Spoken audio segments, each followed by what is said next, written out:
दोस्तों नमस्कार। आज हम बात करेंगे रोजगार के मुद्दे की। दोस्तों जैसा कि आप देख रहे होंगे कि अभी ट्विटर पे ट्रेंड चलाया जा रहा था, मोदी जॉब दो, मोदी रोजगार दो। ऐसा क्यों हुआ दोस्तों? ये कोई एक दिन की बात नहीं है, कोई महीनों की बात नहीं है दोस्तों। ये सालों की गुस्सा है छात्रों जो दिखा रहे हैं, और जो टीचर्स के दम पर छात्र मिलकर जो कर रहे हैं, बहुत अच्छी पहल की जा रही है। दोस्तों पूरा मसला क्या है दोस्तों? टायर 2 का जो अभी रिजल्ट आया था एसएससी का, उसमें से कुछ बच्चों के 200 में से 200 नंबर आए, उसके बावजूद भी उनका सिलेक्शन नहीं हुआ। यहां ध्यान देने वाली बात यह है कि सरकार का यह कहना है कि जो 18 तारीख को जो पेपर हुआ था वो सिंपल था। अब दोस्तों सवाल यह आता है कि उसमें छात्रों की क्या गलती थी? अगर आप पेपर सेट नहीं कर पा रहे हैं, आप 5 पेपर एक जैसे नहीं बना पा रहे हैं, तो आप जिंदगी में क्या कर पाएंगे और इस देश को आप क्या दे पाएंगे? हो सकता है कि अगर आप टफ पेपर भी बनाते तो भी उसमें से कुछ छात्र ऐसे होंगे जो पूरे में से पूरे नंबर ले आते। अब यहां पे तो बात वही आ गई कि साहब जिसका 14 तारीख को पेपर था वो तो सिलेक्शन हो गया, उसकी किस्मत थी, और जो 18 तारीख को जिसका पेपर था वो दुर्भाग्य था उसका। मतलब आप किस्मत की भरोसे सिलेक्शन होंगे। अब किस्मत तय करेगी कि किसका सिलेक्शन होना है। मेहनत के कोई मायने नहीं रह गए यहाँ पर। मतलब मेहनत करने वाले का कुछ बोल ही नहीं सकते। मतलब किस्मत ही है अब जो है सब कुछ, मेहनत से कुछ नहीं होने वाला है। दोस्तों गवर्नमेंट रोजगार के मुद्दे पर पूरी तरीके से फेल है। आपने देखा होगा कि हम 2-3 दिन से डेली ट्रेंड में चला रहे हैं कि शायद हमारी बात है, हमारी जो आवाज है वो सरकार तक पहुंचे, मोदी जी तक पहुंचे, लेकिन मोदी जी इसके बाद भी एक स्टेटमेंट नहीं दे रहे हैं रोजगार के मुद्दे पर। 2014 से पहले वो कितनी बड़ी बड़ी बातें करते थे, गुजरात मॉडल, 2 करोड़ जॉब। आज हालात क्या है? आप 2 करोड़ जॉब तो छोड़ दीजिए, जो जॉबें लगी हुई थी वो भी हाथ से निकल गई लोगों के, वो भी जॉब छोड़ छोड़ के बैठ गए, उनको भी कंपनियों ने निकाल दिया। तो ये सब क्यों हो रहा है? आप पे देश चल नहीं रहा है, आप चला नहीं पा रहे देश को। इस बात को कबूल करिए आप। बातों से देश नहीं चलता है। फेंकने की सीमा एक सीमा तक होती है, एक हद तक होती है, अंत में तो आप काम को करना पड़ेगा।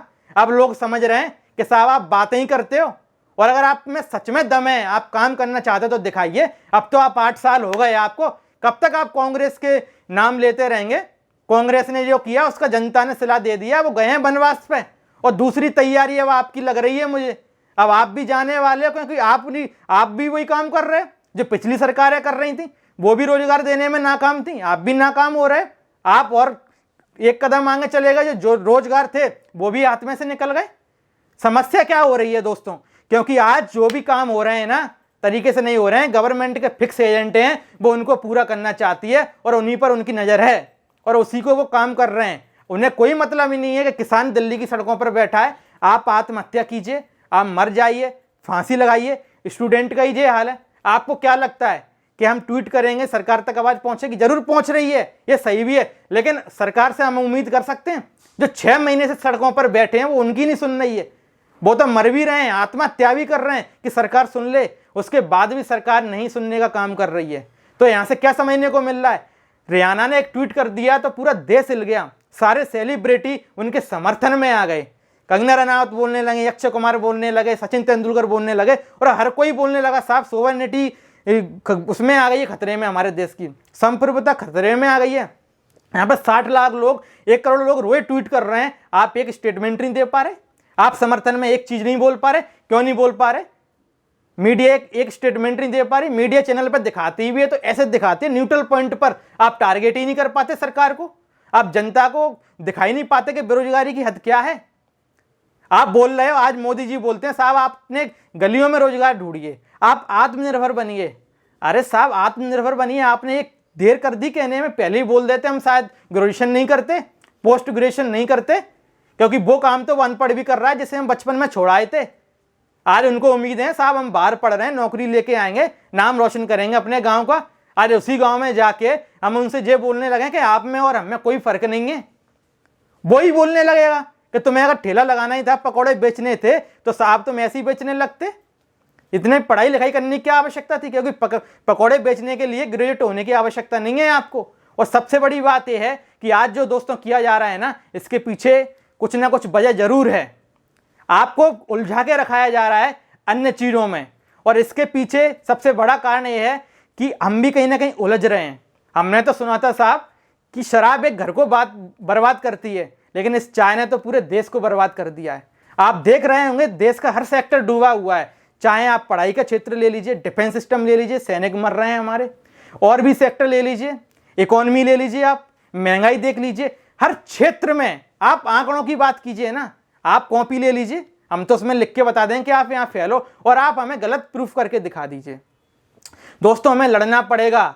अक्षय कुमार, हमारी मीडिया मोदी जी से क्या पूछती है इंटरव्यू में, साहब आप आम कैसे खाते हैं साहब? देखिए कितना टफ क्वेश्चन है, इसका जवाब देना बहुत कठिन होगा। आम कैसे खाते हैं, आम अपने आम में कितनी बड़ी बात है। अक्षय कुमार जी, अब आप शायद समझ गए होंगे कि मोदी जी आम खाते नहीं हैं, चूसते हैं। आज वो हमें चूस रहे हैं, जनता को चूस रहे हैं, सैनिकों को चूस रहे हैं, और उनकी हत्याएं जो हो रही हैं, जो उसी का नतीजा है, आपको समझना पड़ेगा। रियाना जी एक ट्वीट कर रही हैं, पूरा देश हिल रहा है, आप ट्वीट कर दीजिए। कंगना रनावत जी, हम समझते हैं कि आपका ऋतिक रोशन से ब्रेकअप हो गया है, आपकी दिमागी हालत अच्छी नहीं है, हमें पता है, लेकिन चाटुकारिता की एक हद होती है। सरकार की किस हद तक आप चाटुकारिता कर रही हैं वो हमें समझ में आ रहा है। बड़े बड़े लोग आज बच रहे हैं, आज बोलने की कोशिश नहीं कर रहे हैं। पता है दोस्तों इसका कारण क्या है? क्योंकि पहले भारत में भारत सरकार हुआ करती थी और आज मोदी सरकार है। अब मोदी सरकार है तो आप देखिए फर्क यही होगा, क्योंकि आज व्यक्तिगत सरकार हो गई है। बाबा रामदेव को ही ले लीजिए आप। रामदेव जी पहले क्या बोलते थे साहब कि आपको 35 रुपए लीटर पेट्रोल चाहिए, आपकी अदालत में आके कहा था, जनता जो वहां पे ऑडियंस बैठी थी उनने बोले चाहिए साहब, चाहिए साहब, खुश होकर वोट दे दिया।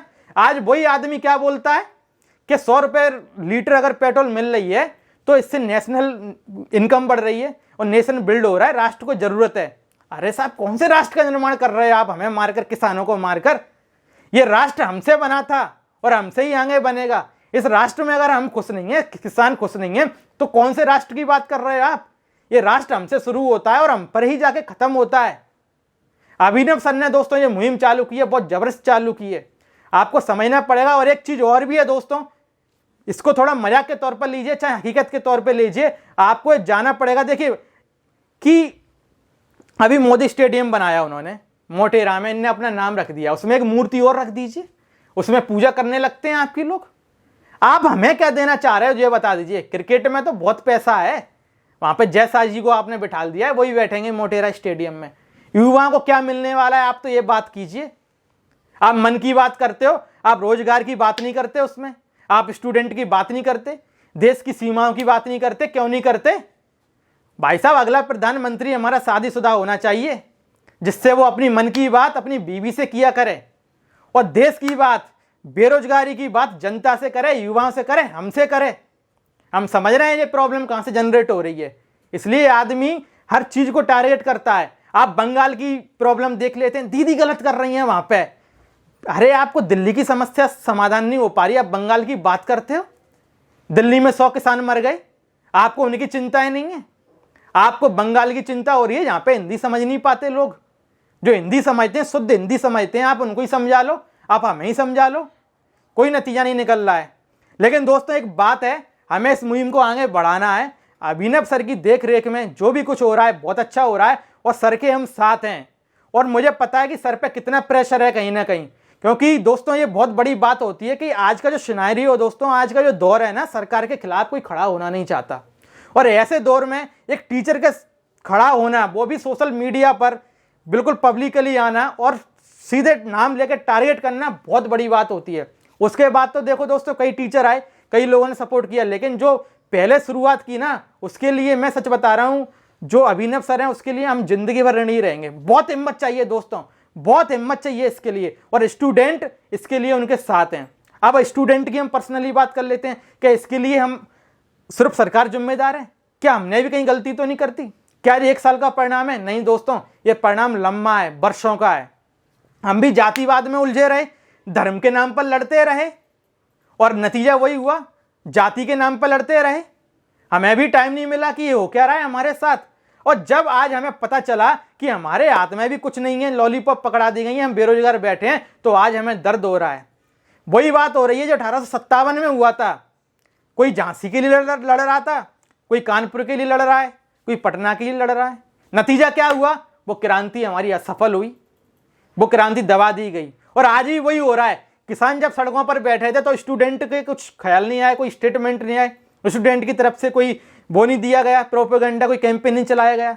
आज हम अपनी बात आ गई तो अपने लिए लड़ रहे हैं। तो कहने का मतलब ये सब अपने अपने लिए लड़ रहे हैं, और अपने अपने लिए लड़ रहे हैं, यही तो सरकार की ताकत है। आप सबको एक दूसरे का दर्द समझना पड़ेगा, तभी आपके दर्द का इलाज हो सकता है। अगर आप व्यक्तिगत दर्द की दवाई लेने सरकार के पास जाओगे तो आपको भाई साहब कुछ नहीं मिलने वाला है, हमें कुछ नहीं मिलने वाला है। इस बात को आप समझ लीजिए, गांठ बांध लीजिए। आपको जो सही है उसको सही कहना पड़ेगा। आप जाति के नाम पर, धर्म के नाम पर या किसी और अन्य चीज के नाम पर गलत को सही नहीं कहोगे।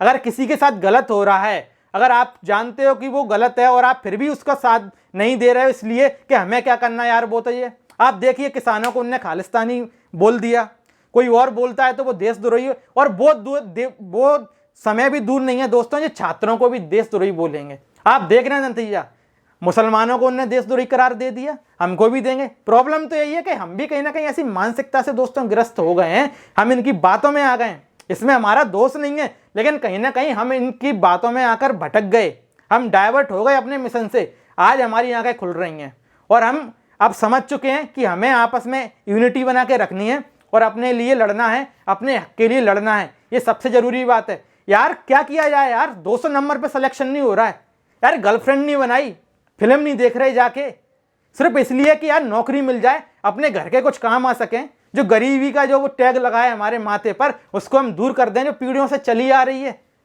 यार गरीब जवानी किताबों से जला दी हमने यार। जिस जवानी में मजे करने चाहिए उस जमाने में हम यार कोने में जाके पढ़ रहे हैं यार, जमीन पे सो रहे हैं। उसके बाद भी क्या, 200 नंबर लाने के बाद भी सिलेक्शन नहीं, क्या करें। क्राइम ऐसे ही बढ़ता है। आज भारत में क्राइम बढ़ रहा है, वो इसलिए बढ़ रहा है क्योंकि इसकी समस्या बेरोजगारी है।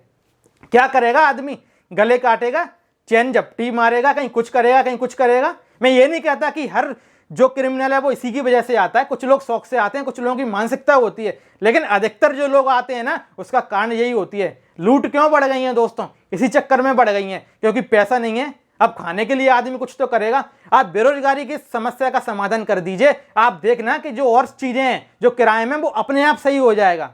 मीडिया के बारे में तो हम बात ही करना नहीं चाहते, हमें उनसे उम्मीद ही कम है, क्योंकि मीडिया चाटुकारिता के पूरे जितने भी मापदंड होते हैं वो खत्म कर चुकी है। हमें पता है मीडिया बाइस्ड है, लेकिन कम से कम सालों तुम स्क्रीन पर तो दिखाओ कि तुम बाइस्ड नहीं हो।